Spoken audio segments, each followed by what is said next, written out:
think a conflict happening thousands of miles away won't really affect us. But this one, it's causing some major ripples right here, at home in India. So in this explainer, we're going to break down exactly how the rising tensions between Israel and Iran have very real consequences for all of us. All right, let's get right to the big question, the one that probably brought you here.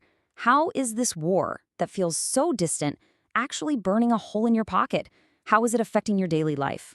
The answers might be closer to home than you think. Okay, so first things first, how does all this actually impact you? We're going to follow the trail from the battlefields of the Middle East right into our own kitchens and wallets. Let's start with a number, and it's a big one, 90%. That's how much of our crude oil India imports. And guess what? Almost all of it sails through one single, tiny choke point, the Strait of Hormuz, the very heart of this conflict. So you can see why any disruption there is a huge deal for us. And it's not just about fuel for our cars, it's about people. We're talking about a staggering 90 lakh. That's 9 million Indians living and working right in the Gulf region. Their lives, their safety, it's all on the line. So, how does this actually show up in your daily life? Well, it's a direct hit to your kitchen budget. Think about this. 100%, literally all of our cooking gas, our LPG, comes through that same risky sea lane. We're already seeing delays for cylinders in big cities, and with oil prices likely to shoot past $100 a barrel, yeah, filling up your tank is going to hurt more too. Beyond just the numbers, there's a real human cost here, a deep sense of anxiety.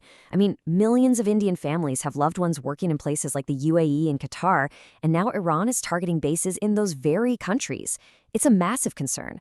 And on top of that, if their economies take a hit, that vital flow of money they send back home could dry up. And you'll feel it at the grocery store too. The conflict is messing with shipping, which means staples like tur and urad dal are getting delayed, and you know what that means? Prices go up. On top of that, our huge basmati rice trade with Iran, we're talking over $1 billion, is in serious trouble. That's a direct blow to our farmers and exporters.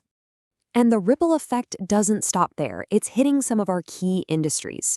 Take Surat's world-famous diamond industry. It's facing a massive crisis because a huge chunk, 40% of its raw diamonds, comes through the UAE and Israel.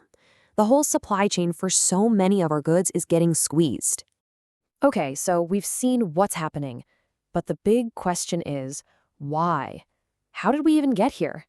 For decades, this whole thing was a shadow war, fought in secret. So what suddenly flipped the switch and brought it all out into the open? So for years, this is how they operated. It was a shadow war, not tanks and armies facing off, but more like a conflict fought with spies, with cyber attacks, with these sneaky targeted strikes. The goal was always to hit the other side without starting a full-blown war. But as we're seeing, that dangerous game couldn't last forever. To get a sense of how fast this could all unravel, experts have mapped out a potential timeline. It kicks off with things we've already seen, like that cyber attack called Operation Rising Lion. From there, they game out a possible 12-day war in mid-2025, sparked by strikes on nuclear facilities. And that could spiral into direct attacks on Iran's top leaders. It really shows you just how close we are to the edge. All right, let's pull all of this together. What's the bottom line? For India, what are the absolute key takeaways here? And this chart really lays it all out, clear as day. Look at those red alerts. The impact is very high in two areas we just can't ignore. Our energy security, because we import so much, and employment, which is really about the safety of those 9 million Indians in the Gulf. And you can see the other hits to our food and exports are serious too. And all of this really leaves us with one massive lingering question. This conflict proves that in today's world, geography doesn't mean much when it comes to crises. So when the shockwaves from the next global conflict hit our shores, and they will, the only question that matters is, are we ready?